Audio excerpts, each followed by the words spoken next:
Europe 1.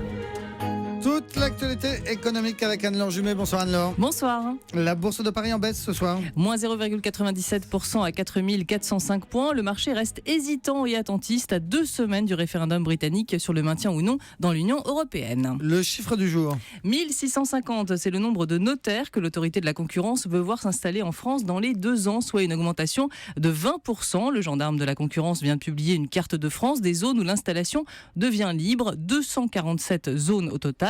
C'est un effet de la loi Macron et un chamboulement très important pour la profession. L'objectif, en fait, c'est de permettre l'implantation de professionnels dans les endroits où il y a des besoins et de donner sa chance à de jeunes notaires ou à des notaires salariés qui n'arrivent pas, avec les règles actuelles, à s'installer en libéral. Avec ces nouveaux entrants, l'autorité de la concurrence table sur une nouvelle vision du métier et de nouveaux services, grâce notamment au numérique. L'entreprise du jour. C'est Uber, la filiale française du service de VTC, a été condamnée à une amende de 400 000 € ferme pour son application Uber Pop, qui est suspendue depuis maintenant près d'1 an en France. La société et 2 de ses dirigeants ont été déclarés coupables d'organisation illégale d'un système de mise en relation des clients avec des chauffeurs non professionnels et de complicité d'exercice illégal de la profession de taxi. Uber France se dit déçu par cette décision et va faire appel. Et puis, hasard de calendrier, l'interdiction d'Uber Pop en Allemagne a été confirmée aujourd'hui par la justice outre-Rhin. Le fait du jour, Anne-Laure. Eh bien, ce sont les pilotes d'Air France qui s'apprêtent à faire grève à leur tour pour un motif qui n'a aucun rapport avec la loi El Khomri, mais qui a trait à l'avenir de la compagnie et aux conditions de travail. Coup d'envoi donc de cette grève samedi matin. On sera au lendemain du lancement de l'Euro de football.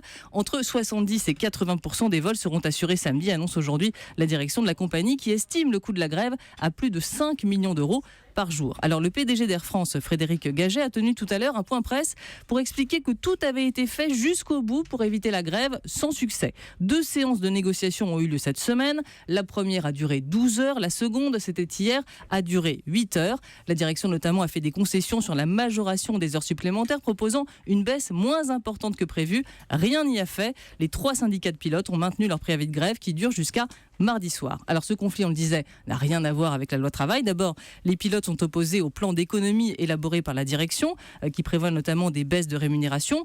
Mais cette question des salaires est secondaire, affirme le SNPL, le principal syndicat de pilotes, qui met en avant un autre problème. Pour lui, Air France est en fait moins bien traité au sein du groupe que l'autre compagnie, le néerlandais KLM, qui elle est privilégiée pour les liaisons long courrier. C'est ce que dit le SNPL.